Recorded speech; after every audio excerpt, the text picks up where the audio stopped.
काल था ब्रिटिश काल था और इस काल में लॉर्ड डलहौजी भारत का गवर्नर जनरल रहा था। तो याद रखिएगा 1848 से लेकर 1856 ईस्वी तक भारत का गवर्नर जनरल कौन था? लॉर्ड डलहौजी।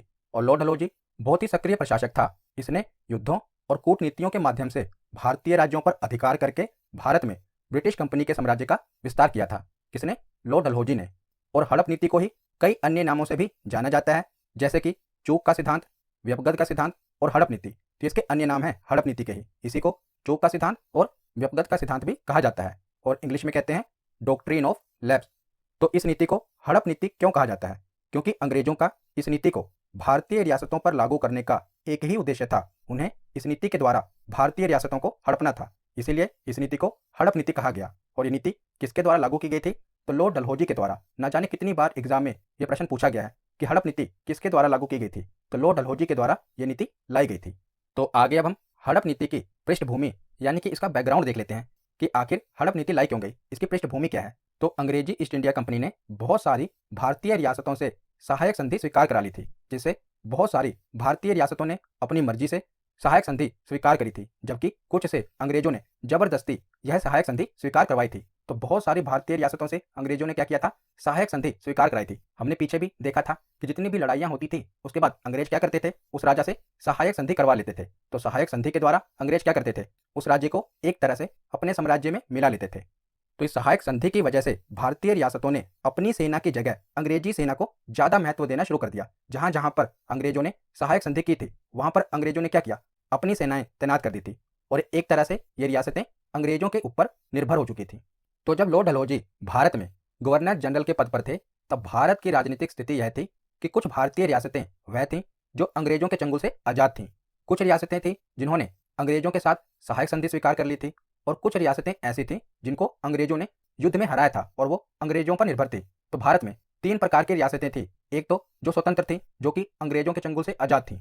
दूसरी ऐसी रियासतें थी जिन्होंने अंग्रेजों के साथ सहायक संधि स्वीकार कर ली थी और तीसरी रियासतें ऐसी थीं जो अंग्रेजों पर निर्भर थी, यानी कि जिनको अंग्रेजों ने जीत लिया था और अपने अधीन कर लिया था। तो 3 प्रकार की रियासतें थी।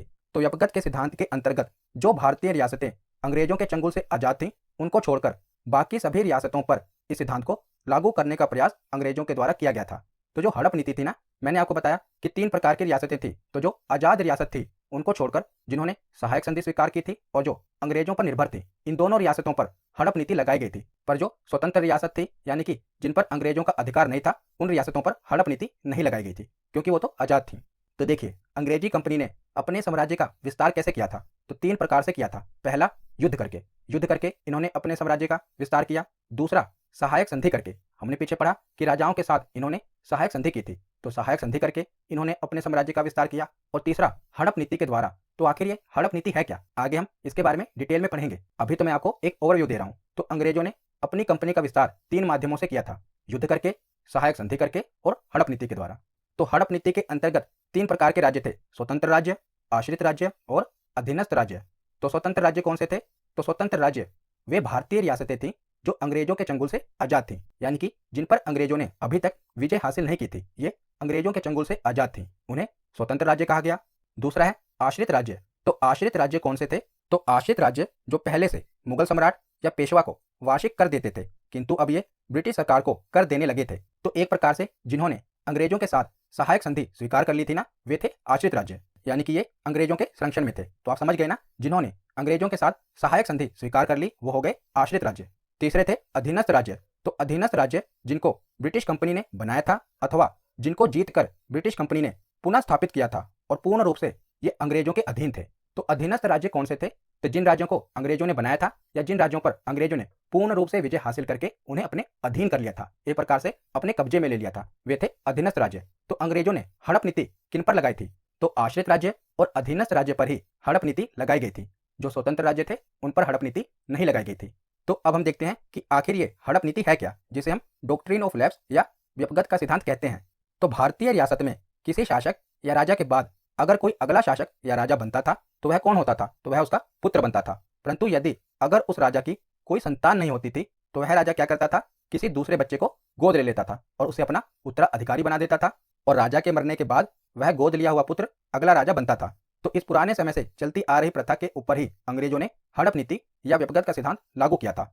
तो हड़प नीति क्या थी कि गोद लिए हुए पुत्र को अगला राजा नहीं बनाया जाएगा, कि अगर राजा का अपना पुत्र नहीं होगा तो उस राजा के राज्य को अंग्रेज अपने राज्य में मिला लेंगे, कि अब राजा अगर उसका पुत्र नहीं हो रहा तो वो गोद लेकर उसे अपना उत्तराधिकारी नहीं बना सकता। तो इस नीति के अंतर्गत राजा का अपना पुत्र होना चाहिए उत्तराधिकारी बनाने के लिए। अगर राजा का अपना पुत्र नहीं होता और वो सोचे कि मैं किसी और के पुत्र को गोद लेकर उसे अपना उत्तराधिकारी बना दूं, तो हड़प नीति के अंतर्गत क्या होगा कि अंग्रेज उस राज्य को हड़प लेंगे, यानी कि उत्तराधिकारी तभी माना जाएगा जब वो राजा का जैविक पुत्र यानी कि उसका अपना पुत्र हो। गोद लिए हुए पुत्र को उत्तराधिकारी नहीं माना जाएगा। तो यही थी हड़प नीति। तो जिन राजाओं की संतान नहीं हुई, अंग्रेजों ने क्या किया, उनके राज्यों को हड़प लिया, इसीलिए इसे हड़प नीति कहा जाता है।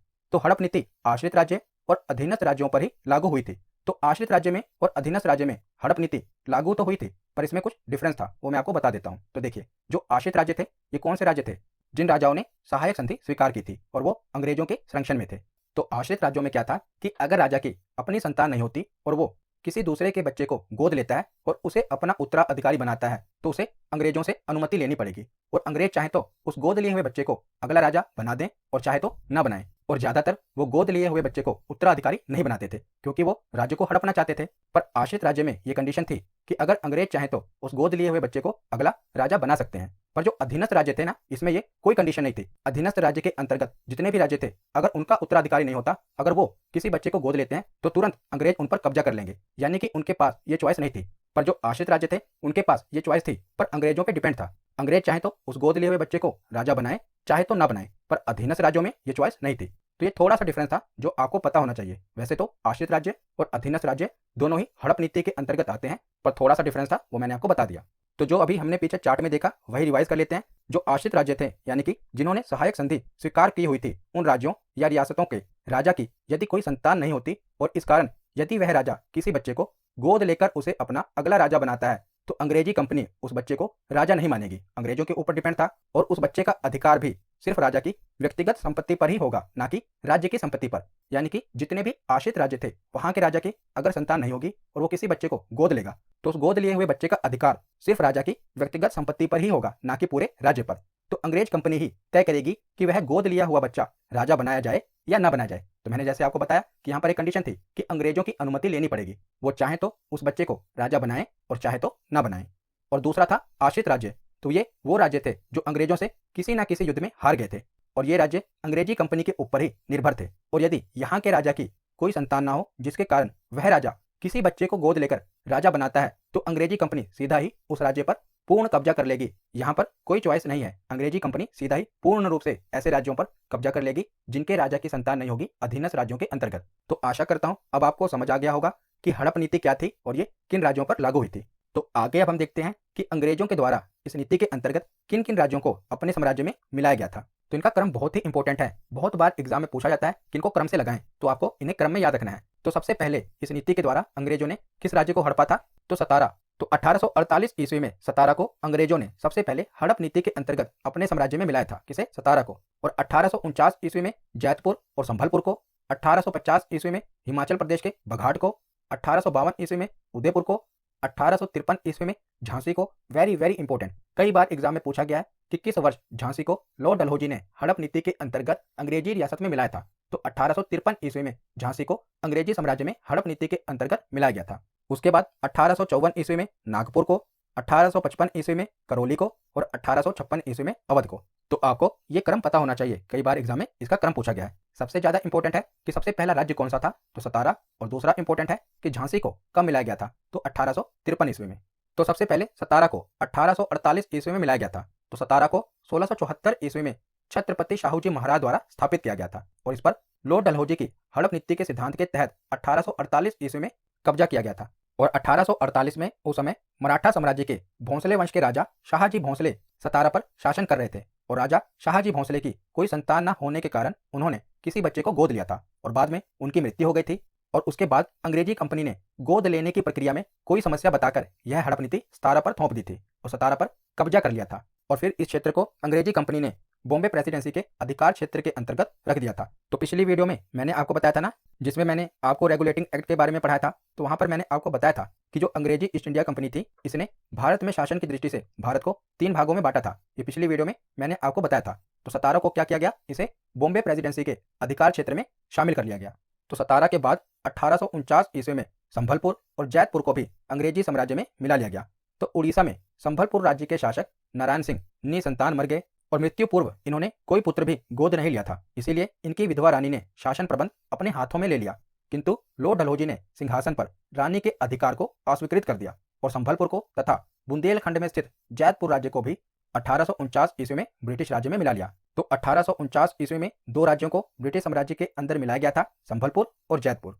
उसके बाद 1850 ईस्वी में बघाट और 1852 ईस्वी में उदयपुर को भी अंग्रेजी साम्राज्य में मिला लिया गया।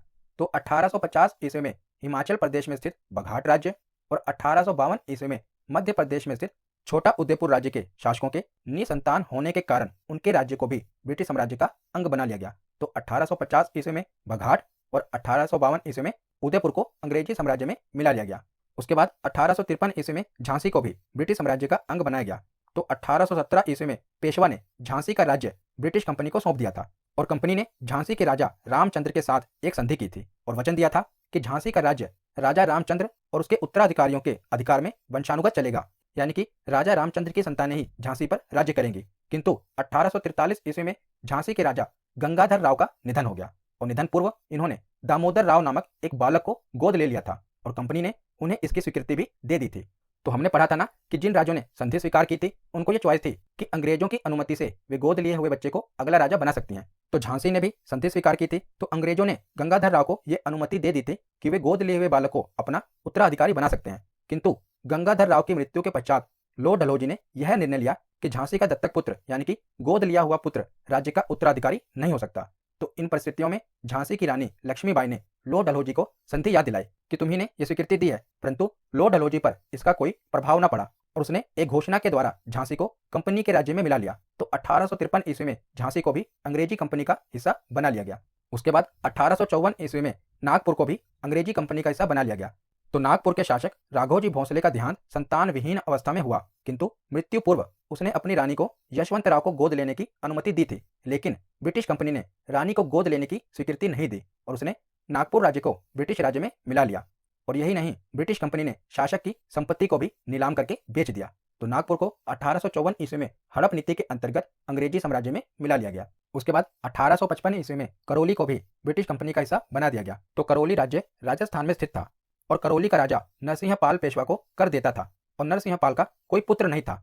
तो नरसिंहपाल के मरने के बाद डलहौजी ने करौली राज्य को हड़प लिया, किंतु जो कोर्ट ऑफ डायरेक्टर थे, तो हमने पिछली वीडियो में कोर्ट ऑफ डायरेक्टर्स के बारे में पढ़ा था। तो कोर्ट ऑफ डायरेक्टर्स यानी कि ब्रिटिश सरकार के संचालकों ने इस विलय की अनुमति नहीं दी और संचालकों का कहना था कि करौली एक स्वतंत्र और सुरक्षा प्राप्त राज्य था और बाद में इसके विलयकरण को निरस्त कर दिया गया। जिसे पहले हड़पा गया था, बाद में इसे निरस्त कर दिया गया। और उसके बाद 1856 ईस्वी में अवध का विलय हो जाता है। तो 1856 ईस्वी में अवध को कुशासन का आरोप लगाकर अंग्रेजी राज्य में मिला लिया गया और उस समय अवध का नवाब कौन था? तो वाजिद अली शाह अवध का नवाब था। तो लॉर्ड डलहौजी की इस हड़प नीति के सिद्धांत ने भारतीय रियासतों को बहुत हद तक प्रताड़ित किया था, जिस कारण भारतीय रियासतों में अंग्रेजों के खिलाफ राष्ट्रवाद की भावना उत्पन्न होने लग गई और बाद में यह 1857 ईस्वी की क्रांति के मुख्य कारणों में से एक कारण बना था। तो जो 1857 ईस्वी की क्रांति हुई थी ना, उस क्रांति में एक मुख्य कारण ये हड़प नीति भी थी, क्योंकि भारतीय शासकों के अंदर इस नीति को लेकर बहुत ही गुस्सा था। तो 1857 की क्रांति के बाद जब ब्रिटिश सरकार ने अंग्रेजी कंपनी से भारत की राजनीतिक सत्ता छीनकर ब्रिटिश क्राउन को सौंप दी थी, उसके बाद 1859 ईस्वी में ब्रिटिश सरकार के द्वारा इस हड़प नीति या व्यपगत के सिद्धांत को भारत में खत्म कर दिया गया था। तो 1857 की जो क्रांति हुई थी ना, उसके बाद 1859 ईस्वी में इस नीति को समाप्त कर दिया गया। तो यहाँ पर हमारा थ्योरी सेक्शन कंप्लीट होता है। अब हम प्रीवियस ईयर क्वेश्चन देखते हैं। तो पहला प्रश्न है कि डैश ने चोक या हड़प नीति के सिद्धांत को लागू किया था। तो किसने?